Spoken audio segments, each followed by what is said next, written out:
I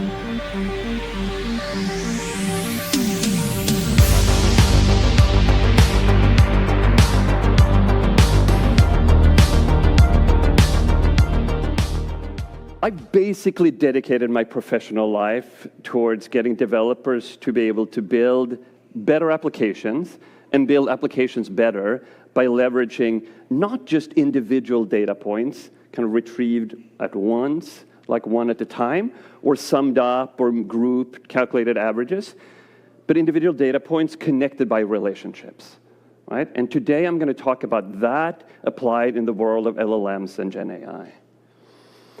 So before I do that, though, I'm going to take a little bit of a detour. I'm going to talk about search, the evolution of search. Everyone here in this room knows that the vast majority of web searches today are handled with Google.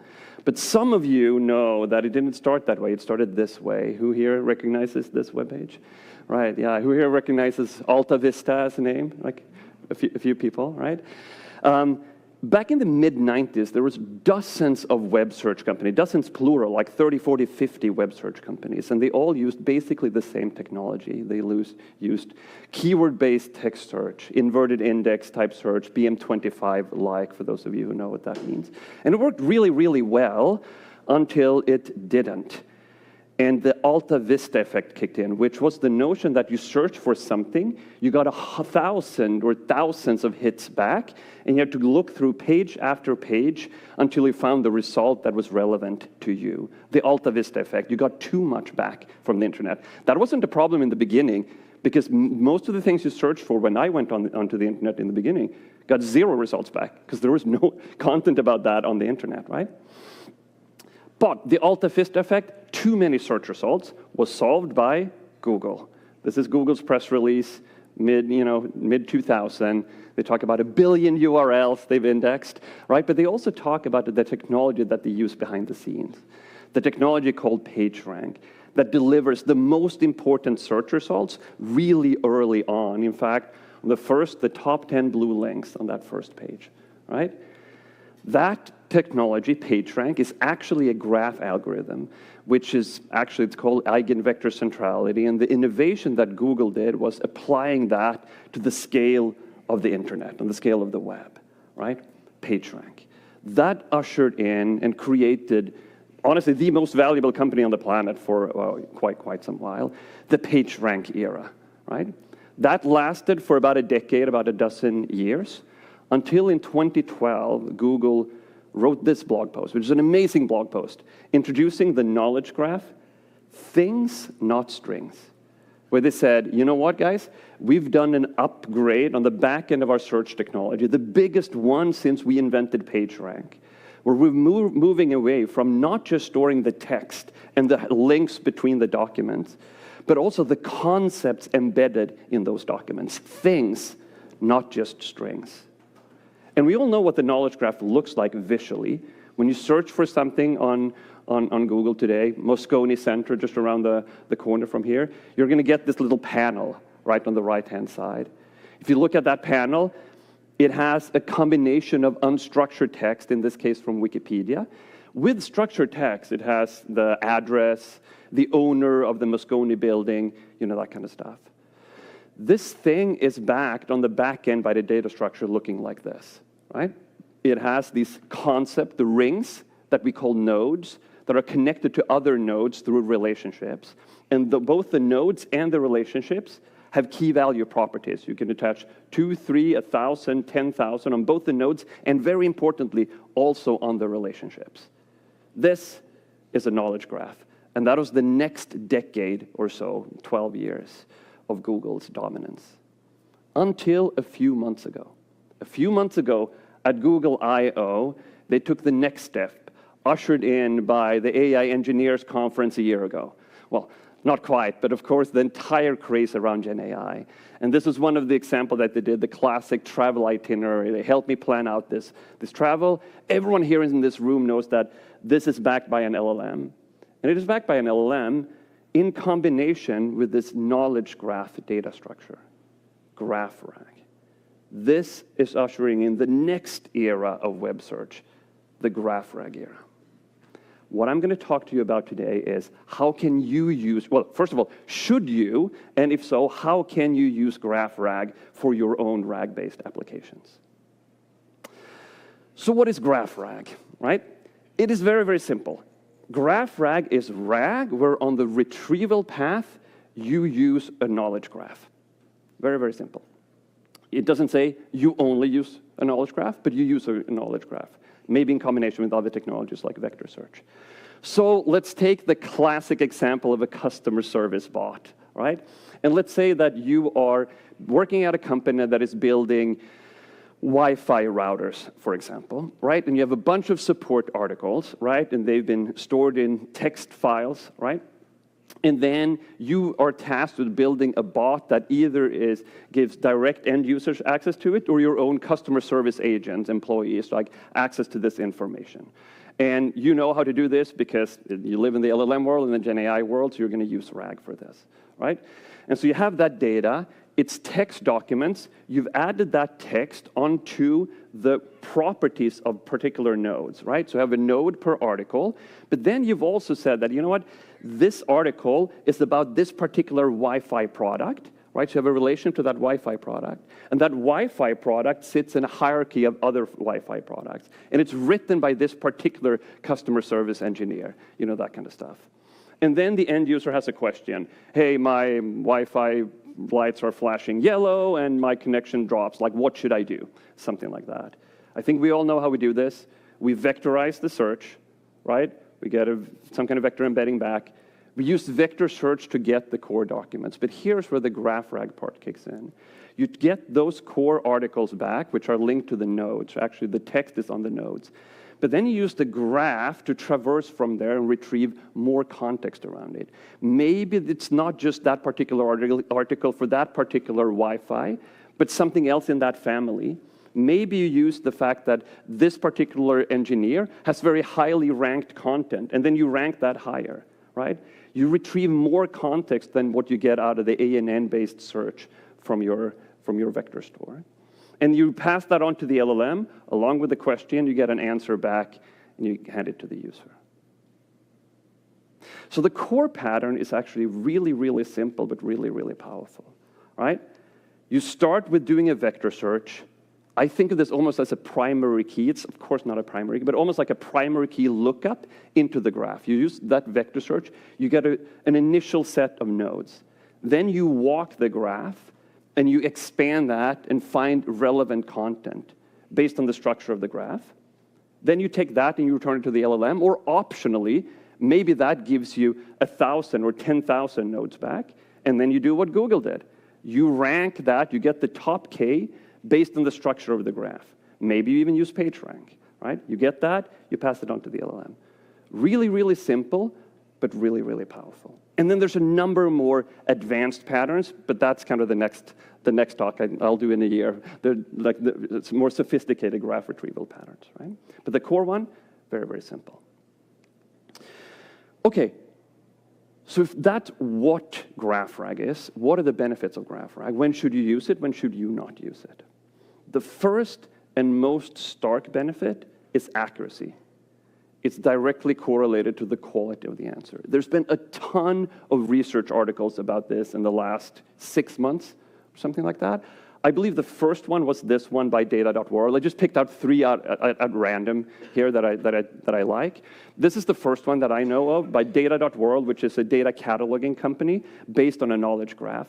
And they proved out across, I think, 43 different questions that on average, the response quality, the accuracy, was 3 times higher if they use a knowledge graph in combination with vector search. I love this paper by LinkedIn. It shows a very similar type, I think it's like 75% or 77% increase in accuracy. But it also has a great architecture view, so you can take the QR code right there and look at that paper, which combines various components and also the flow through that I thought was just really pedagogical. But by and large, it's showing the same thing, a little bit of different numbers, but significantly higher accuracy when it used graph in combination with vector search.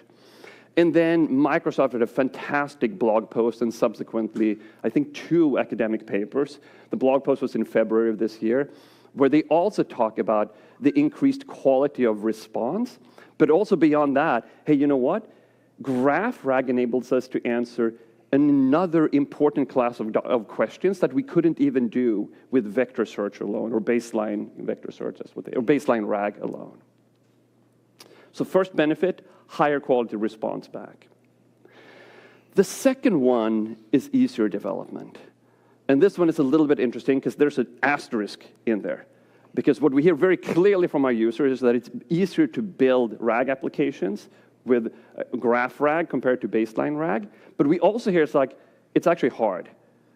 And what's the nuance there? Well, the nuance is if you already have a knowledge graph up and running. So there's a learning curve where people need to learn, how do I create the knowledge graph in the first place? Once you have that, it's a lot easier. But how do you create that knowledge graph, right? So let's put a little pin in that. If I rush through the next few slides quickly enough, I'm going to show you hopefully a demo on that. But let's put a little pin in that. So this is an example. This is from a very high growth stage fintech company that is very cutting edge in AI. And they started playing around with GraphRAG about 6 months ago. And they took an existing application and they said, you know what? We're going to port this from a vector database to Neo4j. And most of the operations yield a better result. They can calculate the embeddings on a database level. Getting related actions is as simple as following the relationships between nodes. And this one I love. The cache, and the cache here is their application, they call it the cache, can be visualized. This is an extremely valuable debugging tool.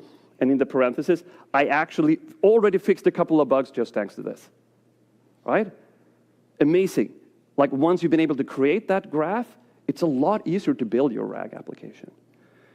And why is that? Right? So let's talk a little bit about representation. Let's say we have the phrase in there, apples and oranges are both fruit. And we want to represent that in vector space and in graph space. In graph space, we already talked about this. Apple is a fruit, orange is a fruit. Pretty easy. That's the representation in graph space. In vector space, it looks like this. Maybe. Or maybe this is something else, like we actually don't know.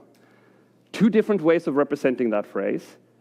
And then we can run similarity calculations in different ways using these both representations that I'm not going to go through right now. We can search in different ways. These are not competing ways of doing it. They're complementary ways of doing it. Right? One is not better than the other, except I will make one statement, which is, when you sit down and you write your application, when you build your application, I'm actually going to make the statement that one of them is superior. This vector space representation is completely opaque to a human being. But the graph representation is very, very clear.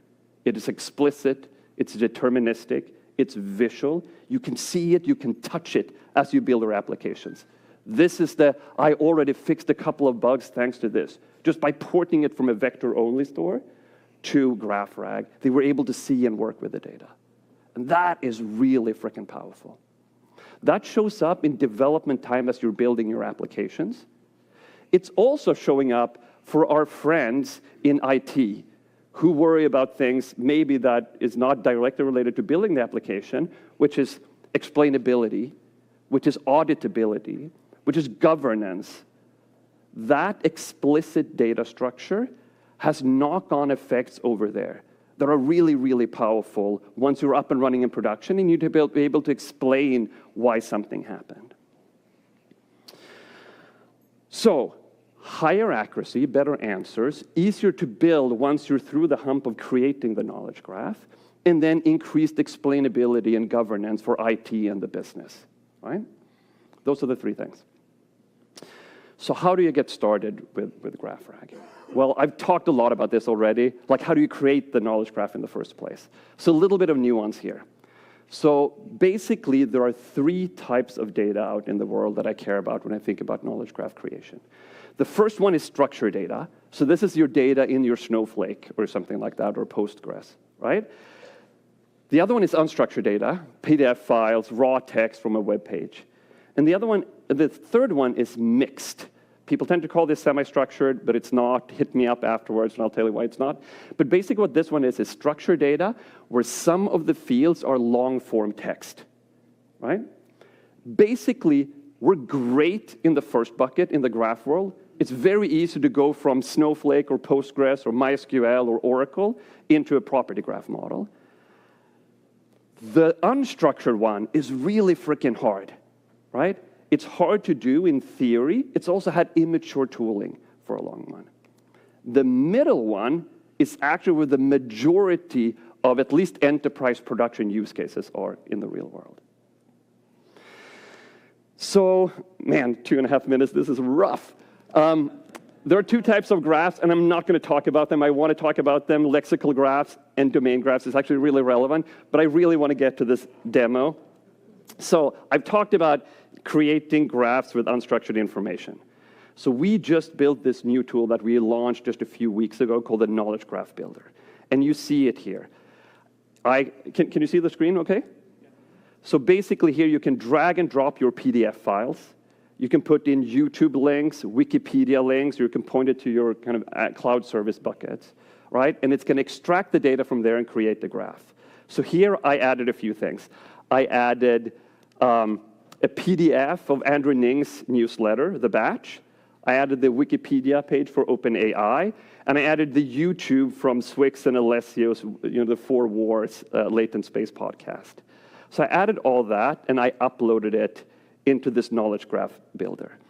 And when I do that, it creates, let's see here, I knew the Ethernet connection was going to do it.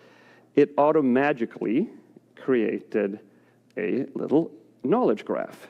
If it renders, wait for it. It says 1 minute here, so it better render pretty soon. All right, let me do this again. Please work. Oh no. Yeah, oh man, my Wi-Fi isn't, oh crap. Oh no. And it's ticking down. All right. Wait for it, wait for it. All right. You can do it. Can do it. And I was like trying to keep it alive in the thing too. All right. Okay, let's see. I think we are here. And then it says, show me a graph. And it's not going to show me the graph. Oh yeah, it will. Come on. You can do it. All right. Yes. So, what we have here, check this shit out. I would love to sit here and just drink in your applause, but we need to look at this data. So check this out.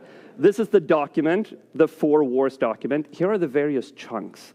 And then you can take a chunk and you can expand that.